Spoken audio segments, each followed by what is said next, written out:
What's going on, everybody? It's your boy C-Zar, and we are talking about 3 different Grayscale trusts today. We're going to be going over GSOL for Killer B, Mana, and ETCG for Nicolio. And with that, let's get started. I think Killer B, I think you requested like cycle high predictions for this. I'm not 100% sure. I can't really, I wouldn't say that I'm too confident on the cycle high predictions because we're already in the expected extension areas. So you're at 365 now. Maybe go to 2,300. Maybe go all the way to 9,200. Like, I really don't know. This is first month mania here. Like, it's really hard to say. There's not enough data, in my opinion, to have a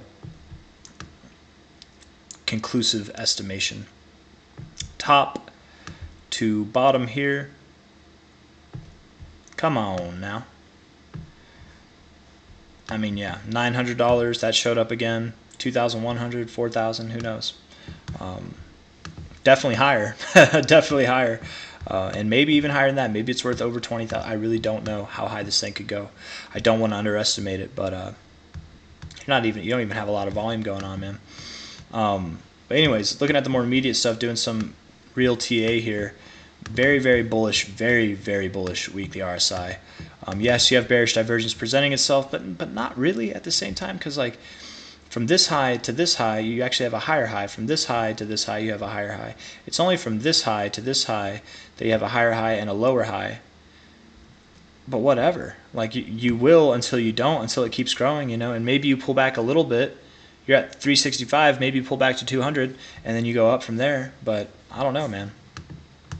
The daily looks good. The weekly looks good. I wouldn't underestimate this thing, man. And if Solana, let's look at Solana for what it is. Sol.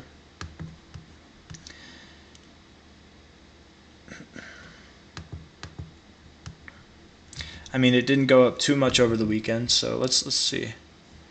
I feel like Solana wants to keep going. I don't think it's done. I think if it pulls back, it'll be a small amount, which would mean GSOL could pull back a small amount too. But it wants more, so I think this thing wants to go higher too. I don't have an accurate estimate for where I think the price could go. Based on this chart, I mean, you already hit your 1618. The next target would be 516 to 777, and that could happen in a very short amount of time. Maybe in like the next week or two, you pull back to around your $200 area, and then it takes like a month or two to get up there. But still, I think those are your next targets, 516 to 777. I think it wants to go higher. And here you are at 365 now. Will that happen immediately? Probably not. Well, I mean, in a short amount of time, sure, but not like immediately. Anyways, that's GSOL. Let's talk about Mana. I'm sorry, I feel like I couldn't be too accurate with my analysis. I couldn't give a more refined idea other than it's gonna go up more. You know, like that's. And if it goes down, it's gonna go down a little bit. Like that's just kind of what we got right now, because we're in uncharted territories. Mana looking like it wants to break out. Also, the underlying asset itself is also looking like it wants to get frisky. I think it wants to work its way up higher, sure. In that time, you know, Mana, this thing right here last week, it went up 26%, right? And most of that happened not during the weekend. So while Mana, the Grayscale Trust, was open, you know, and this moved up 11.9%. Last week, you moved up 26%. So, you know, maybe you are getting ready to break out here, but maybe just not yet.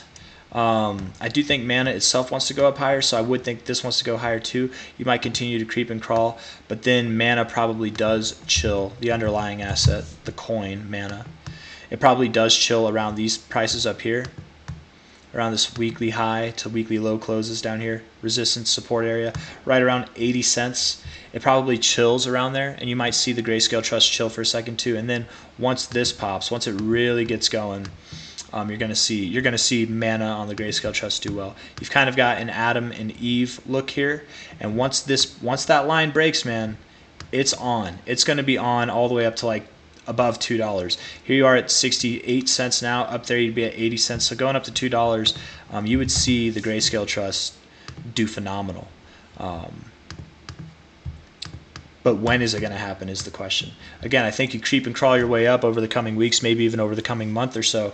But that breakout will probably happen either sometime in April. It could happen sometime this month. It's hard to say. Timing is not my strong suit, man. But I do think it's going to happen. I just don't know when. I would think soon, relatively soon.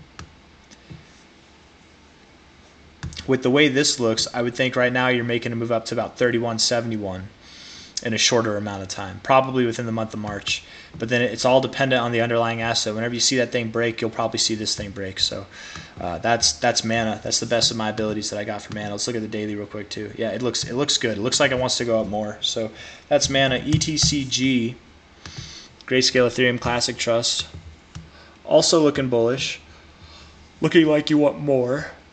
I really like that you're above this 123 moving average. You held it as support. You're getting a nice reaction right now, showing bullish areas of control up here. You're in the overbought zone. The daily RSI looks good. The weekly RSI looks good. Yeah, you look pretty damn good, ETCG. We'll see you at $25 to $32. Here you are at 15 right now. So yeah, it's going to make that move. It might be in the middle of that move. Now the thing is whenever you moved from this low point to technically this high point here, but let's just say this more immediate high point, that took you from August of 2023 until December of 2023, right? We take that same idea, this low point here, maybe it's sometime in April toward the halving that you get up to that $25 or $32 area. It doesn't have to happen this month. It could, but it doesn't have to. The Fear and Greed Index, you guys, the Crypto Fear and Greed Index is at some of the most greedy that we've ever been. 82, 83s in the 80s. It can get hotter. It can get hotter, and it has before, but it's still pretty hot. You know, we might see some things that cause fear in the coming days or coming weeks. It could happen. So be prepared for any shakeouts or pullbacks that we might see along the way.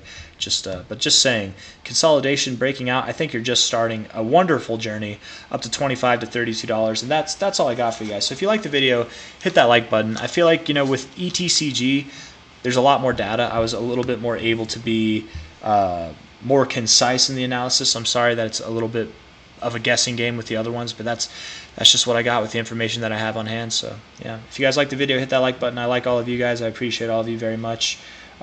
Subscribe if you haven't already. Thank you all to all the new subscribers, man. It's, you know, the channel, it grew a lot in December. It definitely grew a lot in December, but man, we've been getting an inflow of some new subscribers recently, and I'm very appreciative of all of you, and I got nothing else to say, man. So weekly RSI looks very bullish, looks good. So anyways, bye-bye. Take care. Hit that like button. Peace.